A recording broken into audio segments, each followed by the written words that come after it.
I'd like to actually start with the most obvious question, Ksenia put in there, which is you just ran for the presidency of Russia against Vladimir Putin, sadly unsuccessfully. What do you think you achieved? Well, first of all, it was not a surprise for me, this unsuccess. The surprise maybe was not a huge result of all the liberal opposition in Russia, but of course from the very beginning we all knew that, you know, there are three things in Russia you cannot choose. You cannot choose your parents, you cannot choose your gender, and you cannot choose your president. So there was nothing new about those elections.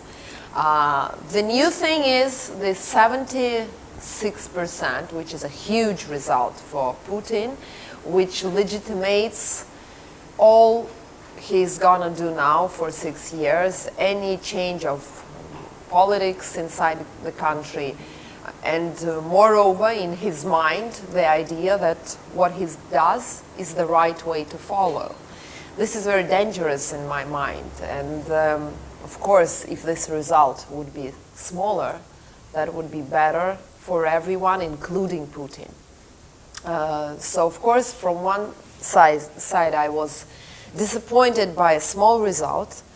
I understand why it happened. We understand why there were things that lead to that kind of result.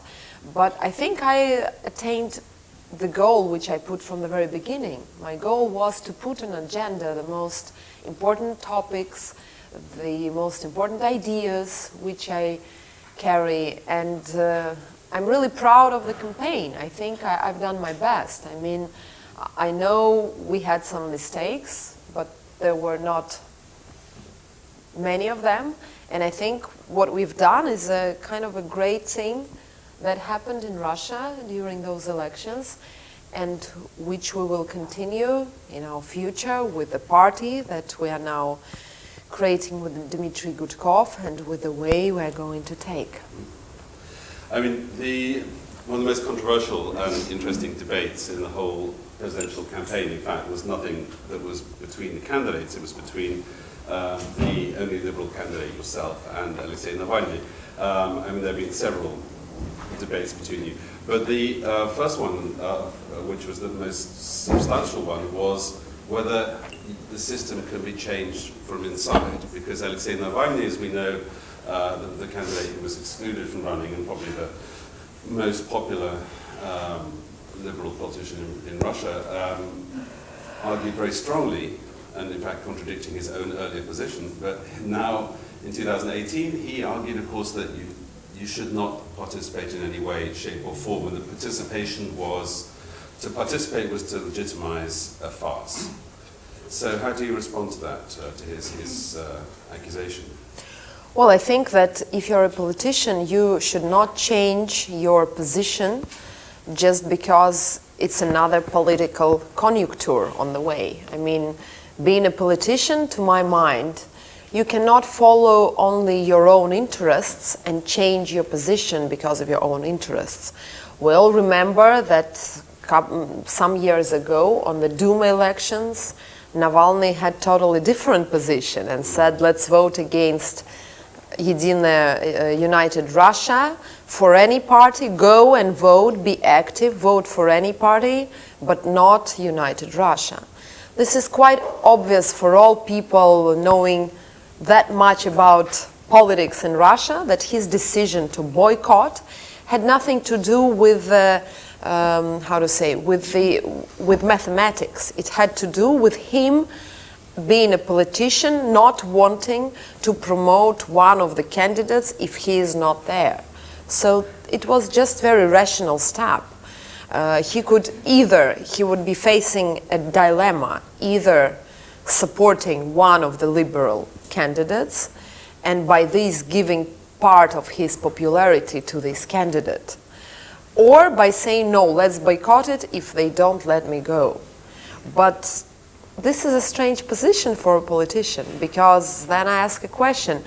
If Navalny would be accepted to the elections, we all understand by no means he could win those elections anyway, wouldn't he be a part of the farce? So if he is in, that's not a farce, and let's all go and vote. But if I'm out, then it's a farce and don't vote. It's a kind of a very weak position. Politically, it's very weak to my mind.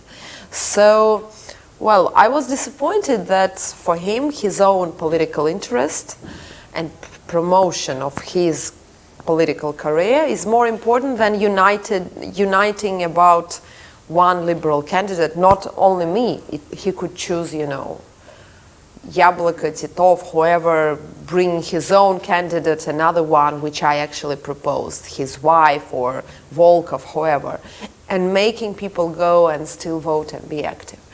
So that's quite logical, and we understand, and that's a fact, that by diminishing the number of people with oppositional views coming to the elections, he made the result of Putin even more. So that's...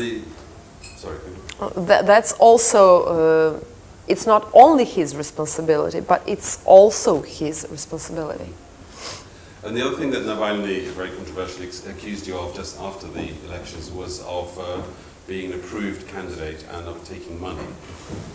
Well, I think you'll better ask him, because, you know, I don't want to comment on some really fantasies of Mr. Navalny, which was kind of a shock for me. And also, you know, I'm very logical. So I have only one question about this. He says that we had a talk before elections, which actually he said during our debate. I don't know if you watched it. Let's ask, because then maybe I should explain. Did you watch this conversation? So you know what's going on, what it is about. So he said that we had some kind of conversation when I came to him at night, which was, this part of it was true, and said that I'm taking money for going to elections, which is totally bullshit, I'm sorry. But let's fantasize that this is true, and that I'm lying and he's telling the truth. Then I have only one question. Why he didn't tell this very important information the next day after our meeting? He should, as a politician, come out to people and say, people, I have to inform you, Ksenia yesterday was at my house. She said she's getting salary for the elections. You should know, do not vote for her. He behaved like Putin, who also is not telling anyone about what's going on with his own friends who stole money. So should we understand that for half a year, Navalny kept this very important governmental secret to tell them in the night of the elections? What's that?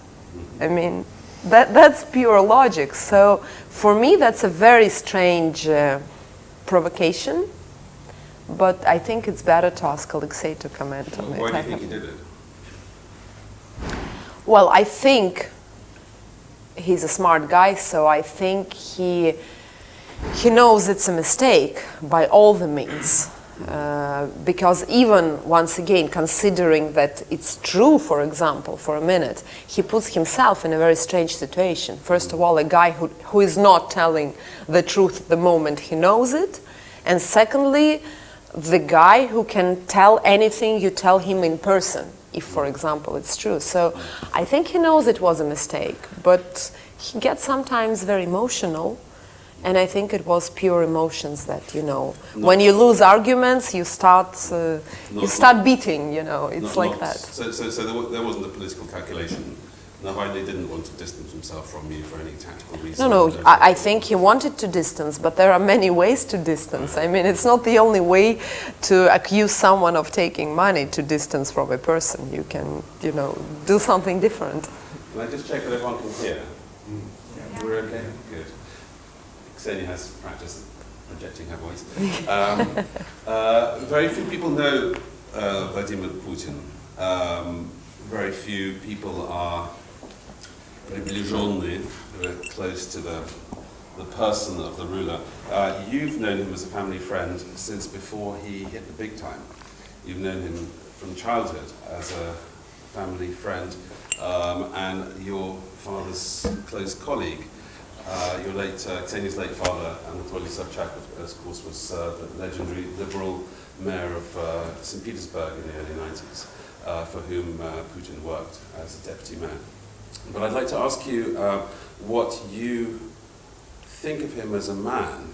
I realize that you have plenty to say about him as a politician and as a leader, but what do you think makes him tick? What do you think are his priorities, and what do you think his motivation is personally, his priorities are, his values? Well, that's a very good question. Thank you for asking it, because I think very important goal, and especially here, I think it's one of the goals on the West, is to make people understand the logic of Putin.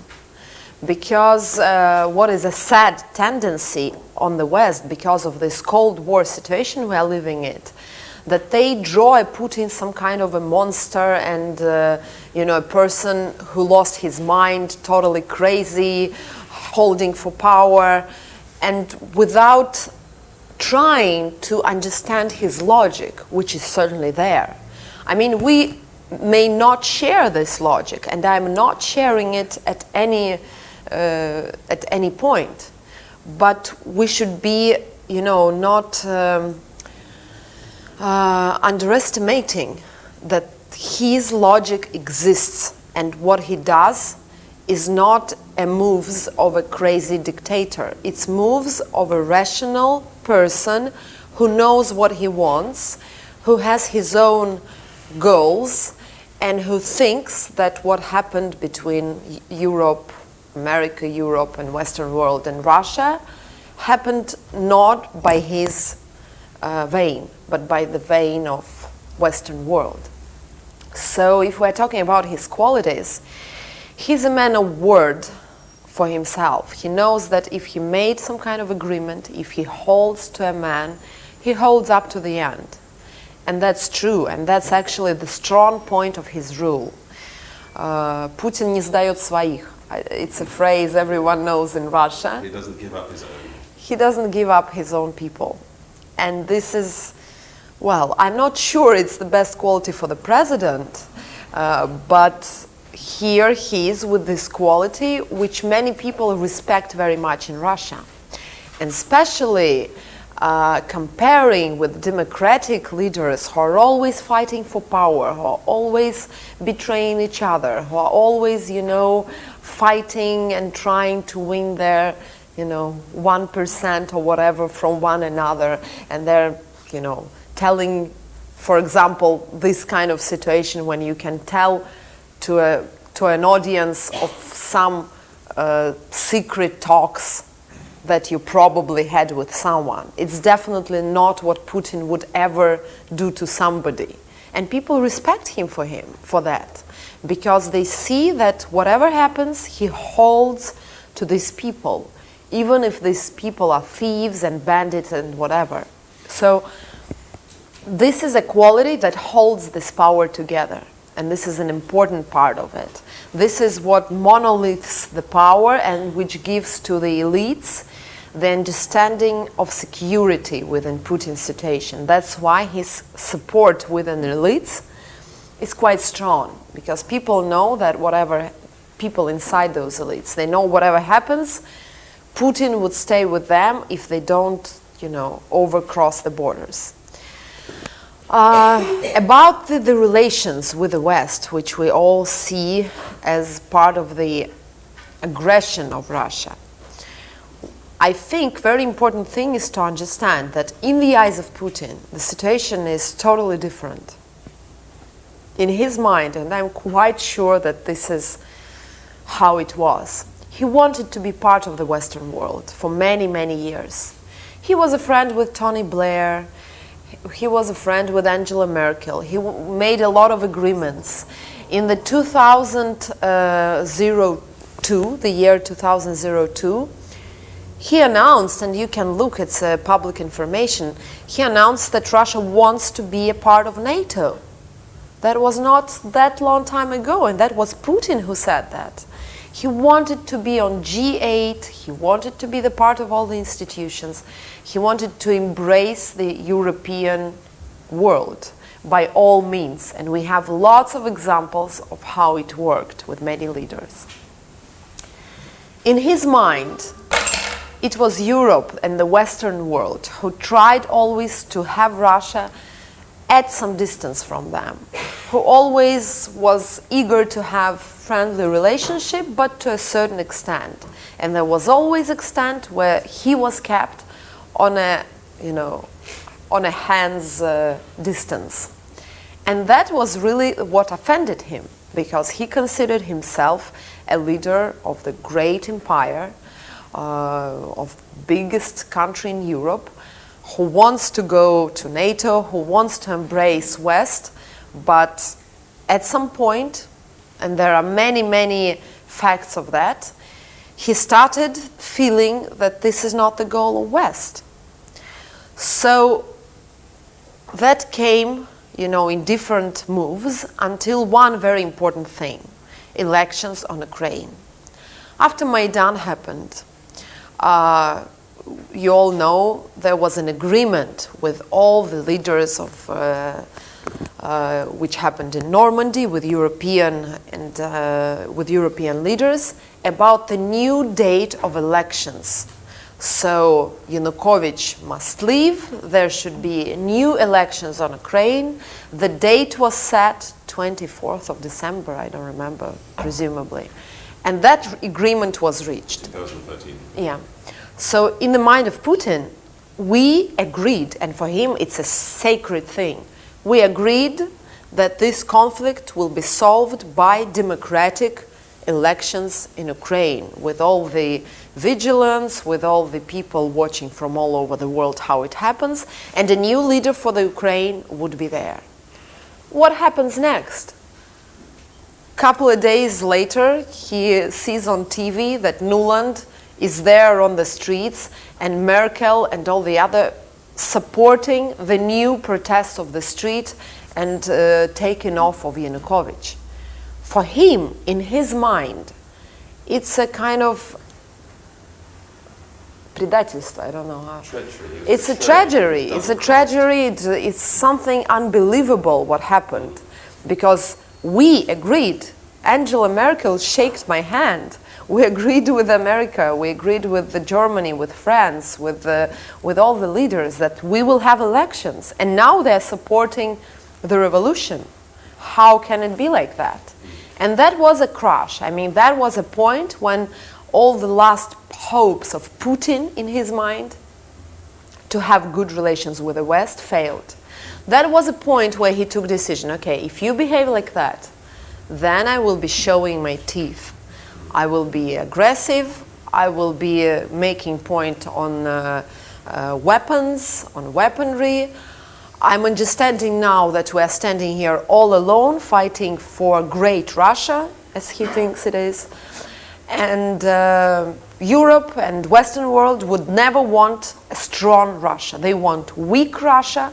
They want to do anything that will weaken us. This is the world he lives in. So all the other moves, if you watch them from this perspective, they're very logical. The annexation of Crimea, not as a first step aggression, but as a response to the betrayal of West on Ukraine. All the steps which went further to the sanctions, all this situation with American elections and other things. It's the beginning of the Cold War, which started with Ukraine situation and which is going on now. And this is, of course, a very dangerous situation for Russia, for Western world, but it's his logic. And now he's totally convinced that the Western world are not fighting for democracy in any respect, but they're fighting for making Russia weak. And in his mind, he's the only person who was chosen, I don't know, by destiny or by God to save Russia, to keep it all united, and that only by strong rule it can be united. He firmly believes that with the more democracy in Russia, with more federalism in Russia, the Russia will broke. It will not stay in the borders where it is now. And for him, it's a main goal. His main goal and his ambition as a, as a president is to keep Russia united in the borders we have now. And I think all he does to this aim. You saw him, you interviewed him with Vera Krychewska in December, I think, was it? Yes, Vera Krychewska was not, she's a director of the movie, so I made an interview with him. In December, one-on-one, presumably. How had he changed from the man that you knew in the 90s? Well, he changed a lot. He's a Tsar for many years. You should understand that he is not thinking of himself as being a person. He is something above that, above, all those small things of human beings. This is his feeling, Power corrupt, absolute power corrupt absolutely. So, of course, as Voltaire said, 18 years, can you imagine how a person can change for being at absolute power for 18 years? I cannot even imagine that. There's a very interesting moment concerning your late father and Putin, which is, I think, one of the most interesting parts of the upcoming film about which you're making about your father. And that's the moment when Putin, who was then had been invited to Moscow by Alexander Stalinovich Voloshin to be his deputy and be deputy head of the presidential administration, intervened to get your father out of Russia at some considerable risk to himself when your father was unwell and also facing corruption charges. So I'm very interested to ask you what that says about him personally, and what does that say about Putin's values, that he defended at such risk to himself his former boss and patron? Well, it's actually what our movie would be about. We are going to have a premiere of it on 24th of May, and I hope we will have also a big premiere later on in London. So, and then of course we will have it on internet, so I hope up to the end of summer it will be on internet and you can see it. We call it a political thriller because this is actually the movie. The name of the movie is The Case of Sobchak. We show how this case, which we consider so this is kind of a detective story of the film, the case of corruption which was against my father. We, step by step, we reveal how it was formed, why it was formed, what was the intrigue to create this case, and the role of Putin in it, and how he was the only person who really saved my father for the huge risk for himself, because if something would go wrong, or if Yeltsin would consider it in a different way, he would lose everything. Like in a moment, he would lose his career in a second. So this is a movie which, for me, I hope you will find it interesting. It's a very interesting story. It's like a Shakespearean story because it shows different people working with my father. One who shared his ideology but betrayed him as a person. And Putin, on the other side, who in a way didn't share his ideas and didn't give life to his ideas when he became the president, but saved him as a person. So this kind of a conflict is actually the main conflict of Russia now, because this what still is a huge problem. From one side, people who share the same values, like me, Alexei Navalny, Dima Gudkov, Ilya Yashin, Ryzhkov, like all the other liberal leaders, but which always fight with each other. They can never come to any, united thing, although they have the same values. And from the other side, people with totally different ideology, but all united, all one for all and all for one. That's a very interesting conflict to my mind, and I hope you will like the movie because you would never see Putin like he is in this movie. He's very different from what you've ever seen him in documentaries. This is something I really promise. And it's moreover, you cannot say in the end if Putin is good or Putin is bad. It's so controversial, which I think is the main thing I wanted to do there. I don't like the situation of black and white world where we are pushed to live in. This is good and this is bad. This is not the kind of world that exists. The world is very complex. People are very complex. The same person can be very good and saving someone and killing someone the next moment. And it's the one person. And you can never say if he's good or bad. He's good and bad at different points of his life and moments. And it's always the decision which he takes every moment of his life, to be good or to be bad, to take this side or another. And Putin is also very controversial in this way. He has many things he's done wrong to my mind, but there are things he's done in a very right and very brave way. So, I mean, to your family, he's something of a hero. Well, this is what I was telling you about. He's not a hero to the family because why we call the movie The Case of Anatoly Sobchak. In English it's a different kind of, because we don't have this play of the words. In Russia it's Дело Собчака, because it's about also his ideas, which Putin didn't share in the end. So it's a very complex question. If you can call a hero a man who didn't bring the Russia to the state which Sobchak, my father, would like to be in. Because I'm pretty sure that the kind of Russia there is today is not a Russia of Sobchak's dreams. And this is a very interesting thing to think of. I mean, do you think that liberalism is dead in Russia? No, I don't think so. I think with the new generation we have another chance of change. But it takes a while. Those changes cannot happen today and maybe not tomorrow. So we have to wait for this chance, and we have to educate people. We have to strongly affirm our values and go on. I mean, you spent weeks on the road, traveling all over Russia. You spoke to thousands of people. You did plenty of campaign events.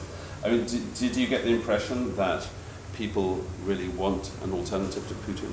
That people actually believe in democracy and freedom as defined by your father? Well, you never know, because now they're brainwashed by propaganda. I mean, let those people watch independent television for 2 weeks and the country can change. We all remember that in communist times. We had the same kind of situation. Everyone shared communist values, and then in a moment no one shared them.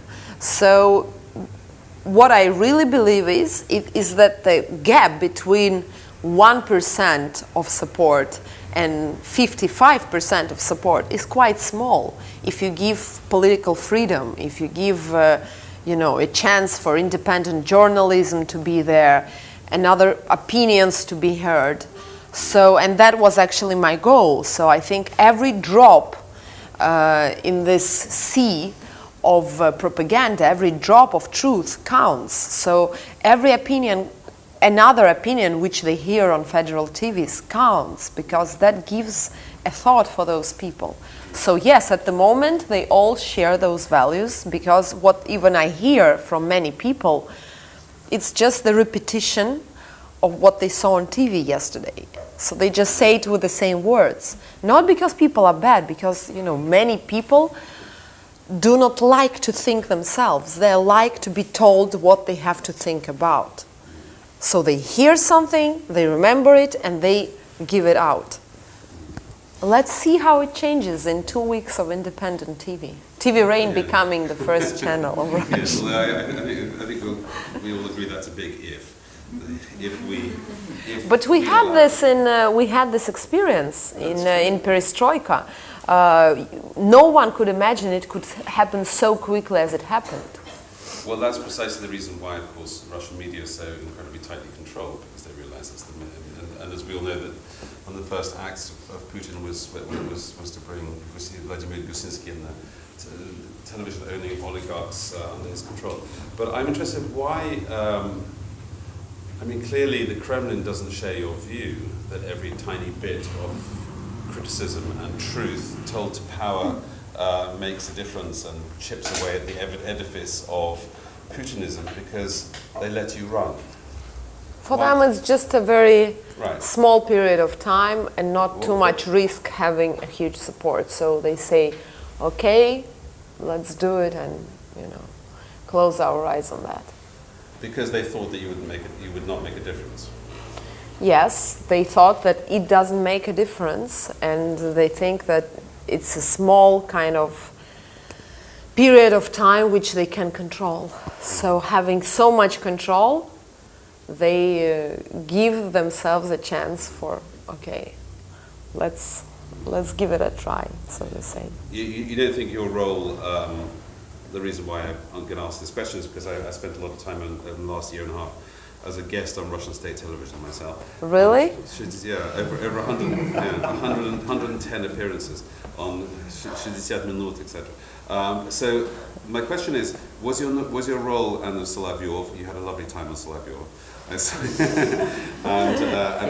with Zhirinovsky. and with Skabiev and Popov, etc. So, but don't you think your role was just to be a kazil of Ksenia, just as someone, as a scapegoat, as someone that was just an object of mockery, that was held up and ridiculed systematically? Well, of course they tried to do that, but I mean, I look at this situation differently. I think there are many people who are not agreeing with this kind of format and bullying, and that don't like it, even from the auditory who support Putin. So, yes, I was bullied there all the time, but this is what always happened there. I mean, if you go into that, you should be ready for that, because this is what always happens there. I mean, why you should wait for something else to happen? I mean, if you go somewhere where you are robbed at the street at night, and then you get robbed, why you get surprised? I mean, you should be ready for that. So that's the same. You go to a very muddy place, so you should not wear white clothes. I mean, there's lots of mud there, and you will totally be, in that. But there is a goal for that. I do it for some purpose, which I think is more important than having your suit go into laundry after all those shows. But just to return for a moment to the sort of question that we started with, I suppose, which is about changing the system from within. And obviously, in running, I'd be surprised to hear if you expected to win. You probably didn't. The point is that you ran in order to change something. So what now happens? I mean, Putin's in for 6 years. How can the system be changed? How can the system be changed from within? I mean, Navalny's position is the way to change it is to continue to systematically do programs about Shuvalov's property, palace, the Igor Shuvalov, deputy prime minister's palaces, and the individual corruption and so on, to sort of speak truth to power. But what do you think? What are the practical ways in which people who have a more liberal worldview, who believe that Russia will be made stronger rather than weaker by more freedom, how can those people change anything? And do those people actually exist already within the presidential administration and the government and the Duma? Well, first of all, I don't think you can change the system within, because Putin is not interested in that. Putin is not interested in changing the system, and that's the main point. But what I do think that within these elites, there are lots of people with liberal views who try to influence Putin from one side, and people with other views, more like KGB style people, people from different kind of военные силы и так далее, who try to influence him. So for me, I mean, I don't share the position that they're all the same gang and let's do revolution. Not because I don't think they're the same gang, of course they are, but the revolution will only weaken the situation, collapsing it, and having another totalitarian leader. So I don't want that at any case. I don't think it's an exit. And I don't want Alexei Navalny, and not only him personally, but any person on this kind, to come to power with ruined institutions, with no democracy institutions, and believing that he will not be like Putin. Why? I mean, give me one reason why Navalny would not become Putin without any сдержки и противовесы. Checks and balances. Without checks and balances, which are not existing in Russia, without democratic institutions working, without electoral system working. So it's only we believe that we give you a gun, we tie our hands, and we just believe you won't shoot. Why? He will get the same absolute power, and in my opinion, he will take him much shorter time than Vladimir Putin took this time to become this dragon kind of person. Well, that's something which I feel. But I don't want to take this risk. Maybe I'm wrong. And I think the country, Russia, should not take this risk. I mean, we should fight for the formation of these democratic institutions and systems, forces and balances, which will keep any person from having this chance. Because what we see now is in America is a good example. Many people hate Trump, they think he's crazy, but what we know for sure, this time or next election's time, but he will go away. Because so many things that keep him from taking power for 18 years in America, that is to imagine a situation that he will stay there not for 2 re-elections but for 6, I can't imagine how this can happen. I mean, this is a strong system working, which will melt any idiot. So this is what I want in Russia, a system, a melting pot for anyone. Good guy or bad guy, doesn't matter. He should go away in 4 years' time, or in 8 years' time. And that's why I don't want revolution, because I don't trust Navalny or anyone, not because he's bad or good. I just don't want these relations to be based on trust. It's not marriage. I mean, even in marriage we sometimes sign contracts. But these are not kind of that relations. It's political relations. I don't want political relations in any country to be based on this kind of trust. They should be based on system of checks and balances. So the only other way is evolution, is trying to be on the side of those liberal elites who influence Putin from inside, from outside, from the street, with those reports, with different kind of mechanism to influence Putin from one side to choose more liberal way, and from other side to force him to do it with the people who want change. So moving those 2 directions, you make a situation for him, for Putin, to always wait which decision is better, liberal decision or, so to say, KGB decision. And he's not, we can see, he's not taking only this part. He also kind of balances. Now the balance is bad. He takes much more decisions in a bad way, not in a good way. But this still gives us an opportunity, to try to influence the situation, to try to form some kind of power, systematic power, which will be there to push him to change something. But the time is bad, so you should just understand that, we are in a bad kind of political situation.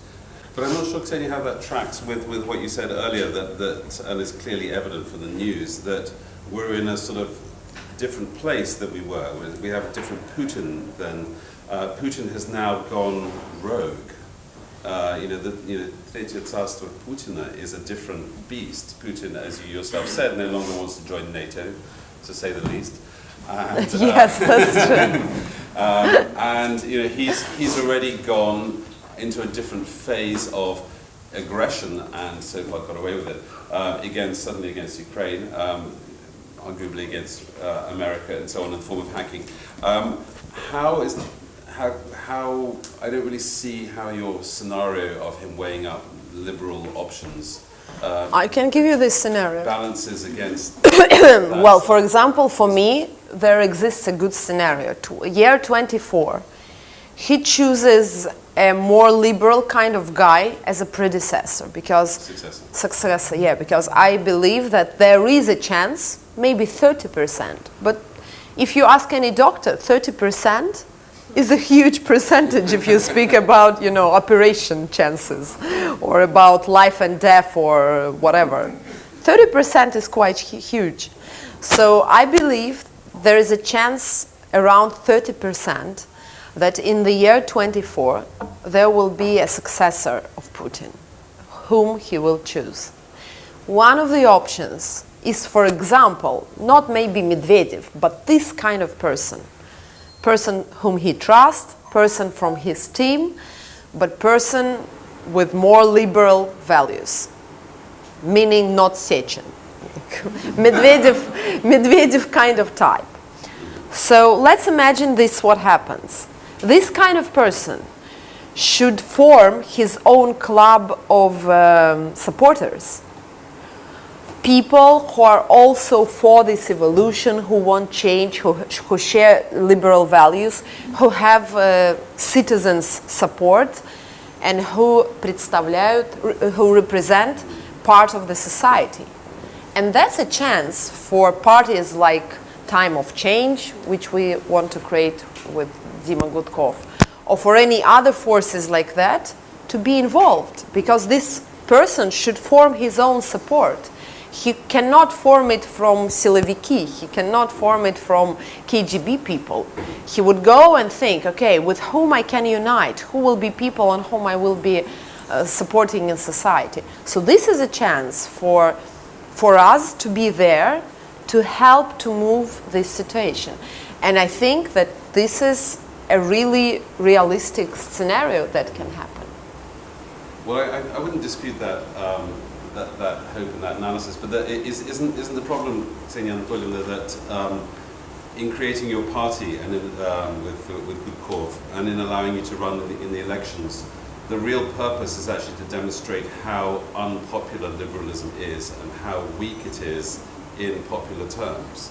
That actually your participation in the political process strengthens the hand of the Siloviki, because everything you do, everything you say, the harder you try, the higher profile you are, and just demonstrates to Russians that very few people are on your side.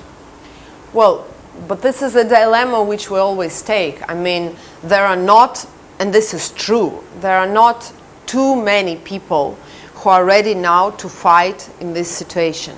It doesn't mean there are no people with liberal values, just some of them, they do not want to participate in politics at all. They don't want to be active at all, or by different reasons they stay at home and they don't want to have anything to do with what's going on political scene in Russia. So there are those people for whom we can fight and who can be our supporters. But without going out to them and saying, let's unite, you will never get them. So it's a kind of choice. It's a kind of a choice between sitting and doing nothing because you don't have much support, or going out and trying to make this support bigger. And I always choose the active position. I mean, because otherwise why do politics? Okay, today there are not so many people, tomorrow there are much more, and one day, like in Perestroika, there are millions. So I'm going to throw this open to questions in a little bit, but my last question, I suppose, is how do we, how does that liberal vision, how does that idea of Putin nominating a liberal successor or a more liberal successor than himself work in the current atmosphere of essentially a wartime presidency? I mean, most people in this room may not be aware of this, but most Russians, if you ask them, are convinced and have been convinced for a long time that the West is literally at war with Russia it's extraordinary. They really think that because the television's been telling them that. And that changes the political dynamic completely, in my opinion, because in a situation where you have a country that is being attacked, that is fighting against fascism in Ukraine, that is being attacked by the West, it's united around its leader, that by definition makes anyone who opposes that leader a traitor. I mean, those are the terms of the debate for many Russians, I think. So how do you fight against that? How do you convince people that you are, in fact, the patriots? How do you fight against that wartime siege mentality, which has become the buttress of Putin's power? Well, by meeting people, by telling them that this is propaganda, that being a patriot is something different from believing what your leader says, but about your strong beliefs about the future of the country, and that the beliefs about the future of the country can be different, and this is a room for discussion and a room for the debate. So there's no other way, as education, as meeting with people, as having different kind of YouTube videos, different kind of meetings to promote those views. I don't see any other chance of doing it. So yes, of course, you're right now, but well, you should go out and make this majority yours. So being a minority is not sometimes a bad thing, because it's not always that majority is right, vice versa. Mostly majority is wrong in many historical aspects. So if you really believe that the world is round, if all the other thinks that it stands on elephant, you should still go and say it's a round thing. Does anyone have any questions for Ksenia Anatolyevna? First hand, this gentleman in red. Yes, may I ask your opinion on two controversial issues? First of all, the Skripal case. Who, in your mind, organised the attempted assassination of the Skripals? What was their motive? And secondly, on Crimea, you explained very well how, under Putin's logic, the reaction to the so-called Maidan betrayal. So sorry, what about Crimea? You explained how the reaction by Putin was logical in his terms to the Maidan betrayal in 2014 in Kiev, and he annexed Crimea. If you had been president of Russia at that time in February 2014, would you have annexed Crimea, or what would you have done? Well, I'll start with that. Of course, no. It's a huge mistake. And I was telling it from the very beginning that for him, he will become a historical figure after having Crimea. But it's a huge mistake for people living right now in Russia and for many generations after, because this will be a problem which will not be solved even during our lifetime. And of course, it's a huge mistake. It's one of the biggest mistakes in my mind, biggest geopolitical mistakes. But for him it was logical, because Ukraine, which is not controlled by Russia, is a Ukraine who can become part of NATO very soon. The only way not to make it a part of NATO is to make an inner conflict, because by the Ustav, by the basic rules of NATO, a country with the territorial problems cannot be accepted to NATO. So if you are not controlling Ukraine, and Putin in his mind, he thinks that Ukraine is kind of my smallest brother, and if I cannot control, at least I should do something which will never make Ukraine part of NATO. Because if NATO is in Ukraine, that means a bomb going to Russia for seconds, and totally different system of security which should be created. So this was very logical for him. Killing, with one patron, killing two rabbits. First of all, becoming a historical figure, a Tsar who made the territory of Russia bigger, and reuniting Crimea, which many Russians think are a part of Russia and not part of the Ukraine. And from the other side, creating security for not Ukraine going to NATO.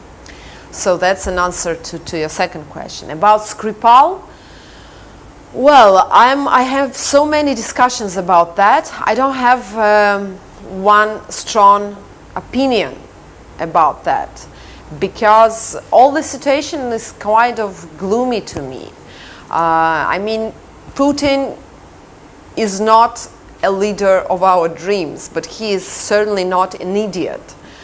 To poison someone in this kind of situation with the West before elections is such a huge risk that I hardly believe that someone could do it in favor of Putin, because, you know, it's a very risky situation. And for Putin's, those elections were so important to make them clean, clear, no noise, no fuss. Why on the world he would, you know, this is not a figure, he is not Snowden, he is not revealing the secrets right at the moment that will influence Putin. Why the hell is for Putin or KGB people around him to poison him right now before the elections? Why not do it after? Why not do it, you know, in another moment? So, and what really disappoints me, and this is another point, is the reaction of Theresa May to this event right after. Because you all know that Great Britain is famous for its judicial system. It's one of the best in the world. You know, people come here from all over the world to sue in Great Britain because they trust in Great Britain's courts. So we all know how any investigation, how long it goes. Like a real investigation, it's months and months and sometimes years, and the real justice which comes out. Saying after 2 days and being so quick on investigation, I would put it, you know, in a light way, it's very strange for judicial system, for a real judicial system of Great Britain. And that is a fact that disappoints me even more, because this is some of the things people firmly believe in all over the world, that, you know, Great Britain courts are sacred. No one can interfere, and what they do and the investigations they promote are right, and they're not politically dependent. But this situation shows that, well, maybe there are questions to that. I don't like the fact that those proofs, those sayings, it is заявления, were done so quickly after the event. It's not at all a Britain's way of doing things. Anglo-Saxon tradition is to firmly, you know, make a situation tighten, but doing it slowly but surely.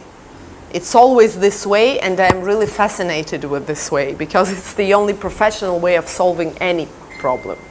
This way, it was quick, fast, and that's why it rose a lot of questions. Quick, fast, and wrong?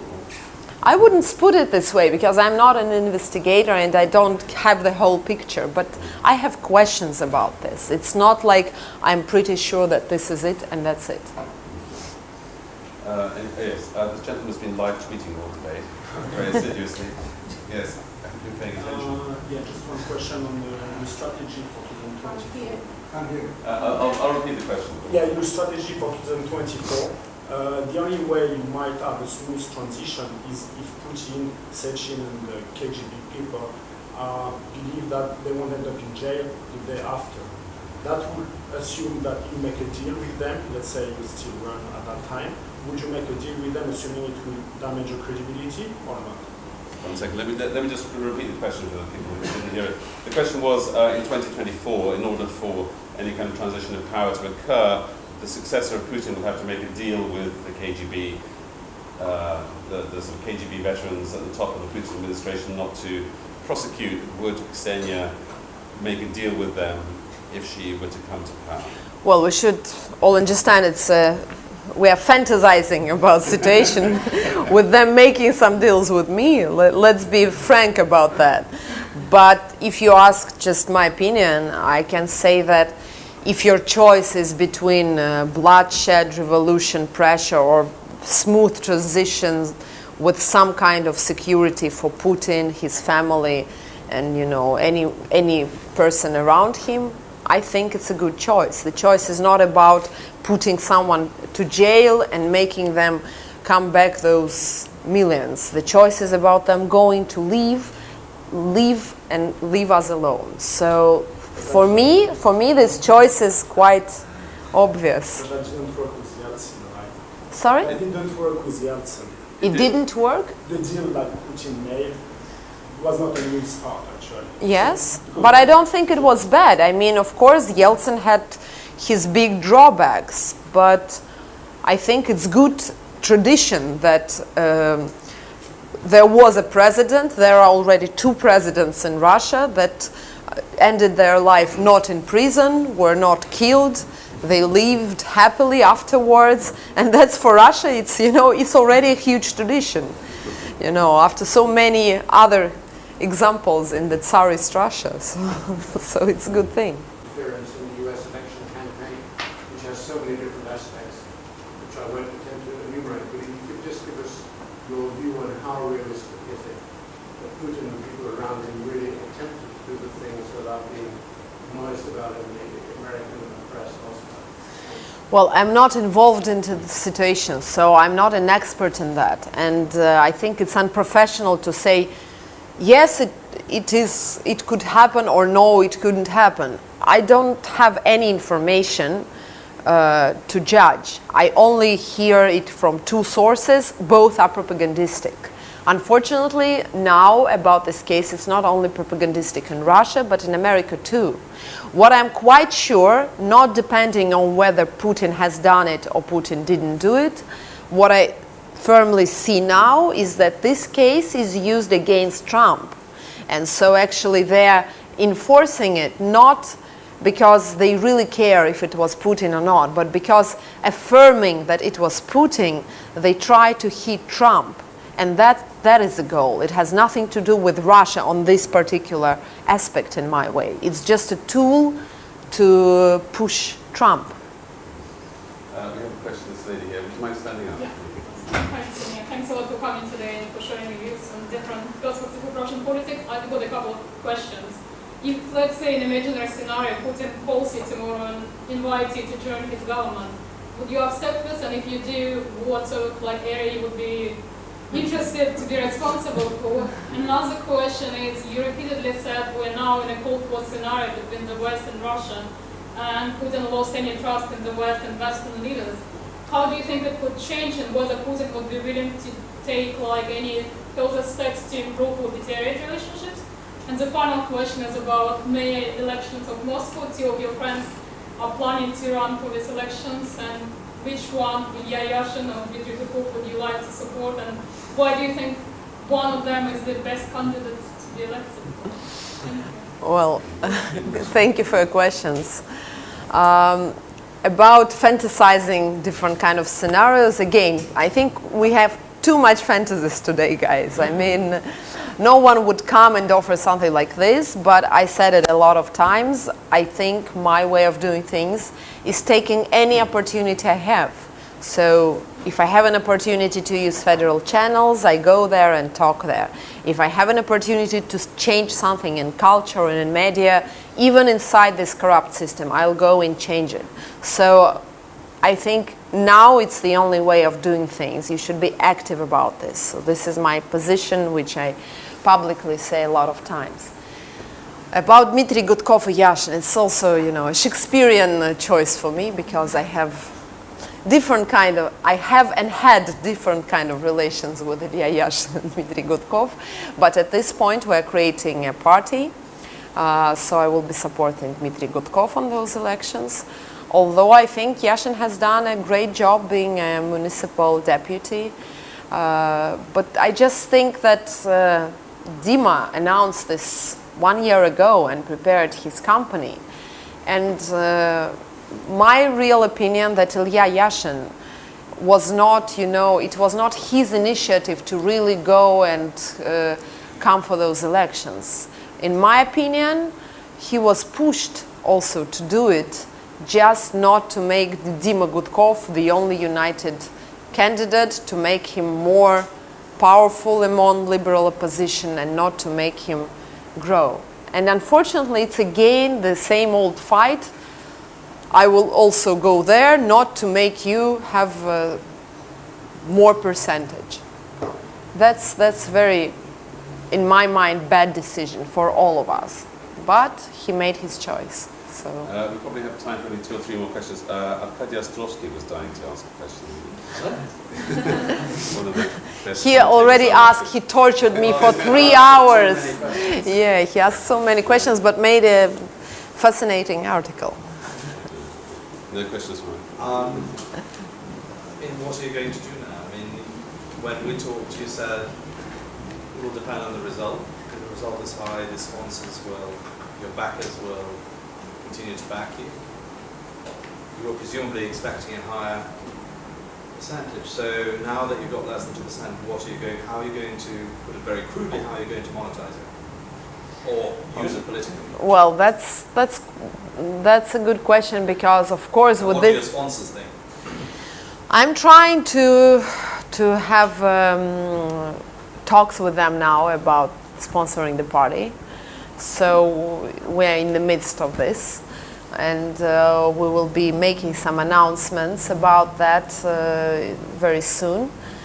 But of course, the result is not good. I'm not satisfied with that, and it's harder now to convince people and sponsors than if I would have 8%. That's quite obvious.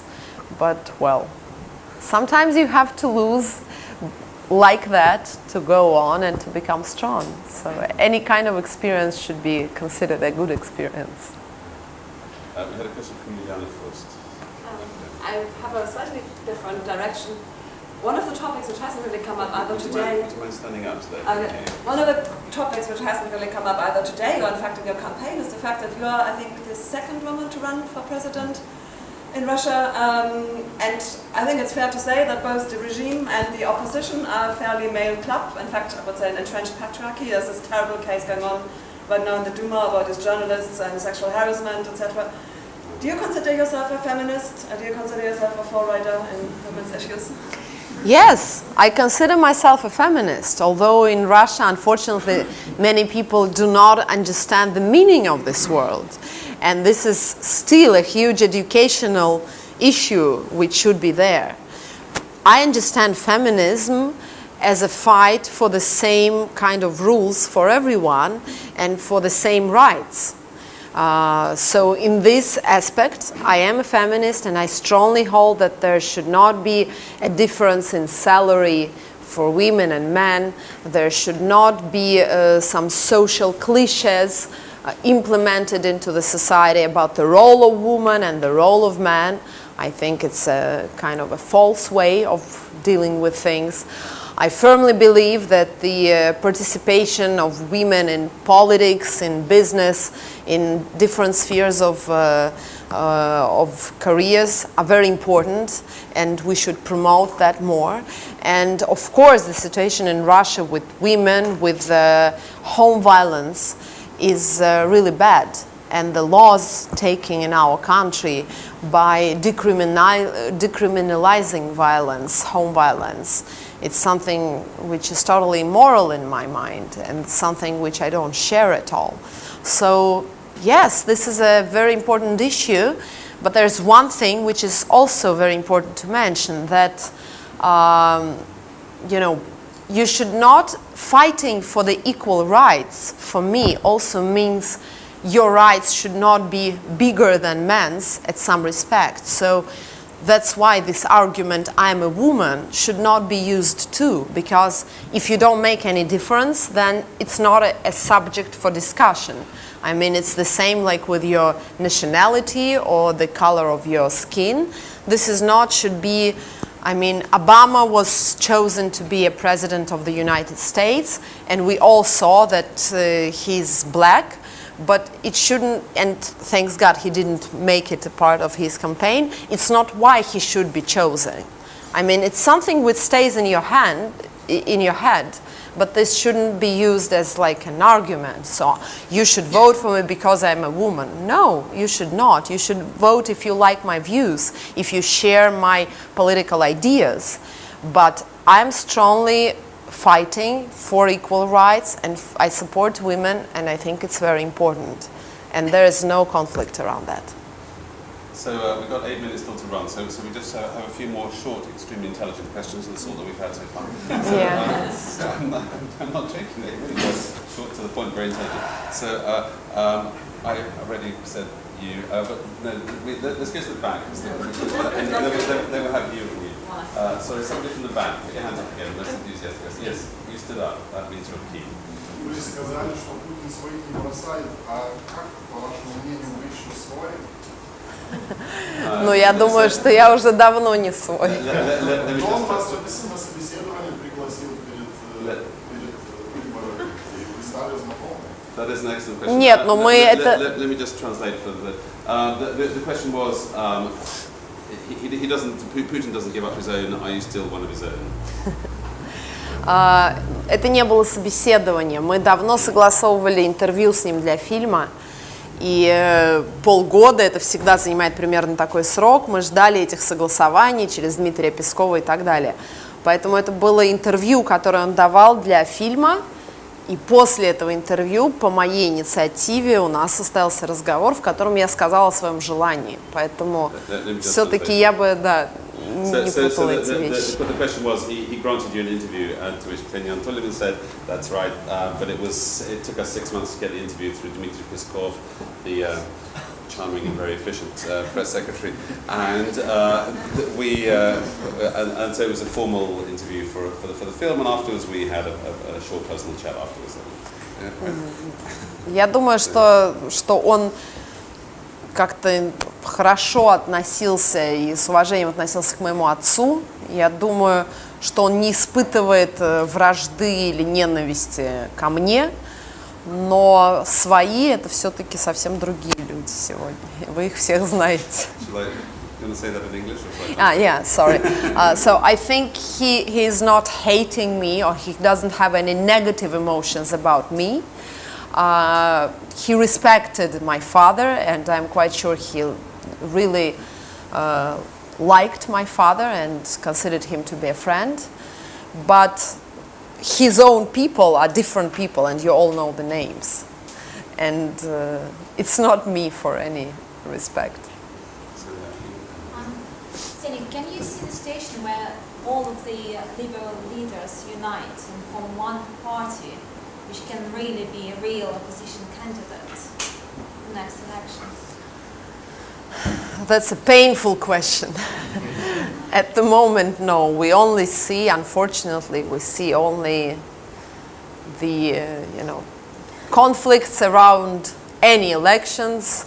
Everywhere the elections take place, if someone sees that, oh, there is one candidate, he will become stronger after those elections, because if he is one liberal candidate, everyone would unite. So let's make another liberal candidate, not to make him too much strong. Okay, that's how it is now. I don't have any mechanism to solve it. I don't know how. I'm trying hard, but it doesn't work now. Well, except if I understood you correctly, I mean, you were saying that standing in elections, the whole point of it is to apply some sort of pressure to have your voice heard. But I didn't hear any kind of acknowledgement that the system can be changed from outside by a political democratic challenge. Your vision, or your most optimistic vision for the future, was for it to succeed through a sort of mystical combination of court politics that will produce a more liberal air. So, I mean, just to be clear, you don't... No, I just think that now, at this time, there is no chance for changing the situation tomorrow. But I think by-electional means, right. Yes. But I think if there exists a legislative mechanism of party, for example, or any other institution, which is there, it is liberal institution, working institution, and independent, not within the system, not cooperating like Yabloko, but independent and connected with the real opposition on the streets. At one point of history, this can be a vital mechanism for change. And the situation which I think can happen, I drew it to you, and a chance of this situation is quite high, to my opinion. There can be different other combinations, but at any rate, to have this party working, to have those opposition leaders there are very important, because at the moment of switch, we will all look around and we will see that there are no people to work with. We don't know their names, we don't know who they are, and there should be people who can take this responsibility and try to form this new system and new world. So the last question is going to be an in-house question from the co-chairman of Putin House. I couldn't resist hijacking the last question. This is not a question about politics or Lukov or Putin or any of these good, interesting things we talked about. This is a question about you. So, other than the pictures of your lovely family, do you have someone in your mind or on your table, a picture of someone or a name to whom you aspire, whom you respect? And there was an excellent question about women and feminism, names like Indira Gandhi and other great Vladimir, however you treat her, or whatever come to mind. Do you have that name? And the second part is a question I always hated myself when asked that. Where do you see yourself in 6 years' time? Are you just a facilitator who is basically preparing a fan club for that future potential political candidate or not? So first of all, yes, this person exists, and I really admire. It's a politician, a Russian politician, Galina Starovoytova. I don't know if you know her, but this is a woman which I really appreciate what she did, and I think she was a great politician and a big friend of my father at that time. So I always, from my childhood, aspired her style and the way she did things and her, her spirit. In 6 years' time, in Russia, we can fantasize about everything. Things will go a different way anyway. So I'm trying to solve the problems day by day, because whatever we talk about what will happen in 6 times, be sure will happen something different. So that's, I think, a good point to finish our discussion. And to meet maybe before then, in 6 years' time. Okay, thank you very much. Ksenia and Sobchak, thank you very much. Thank you.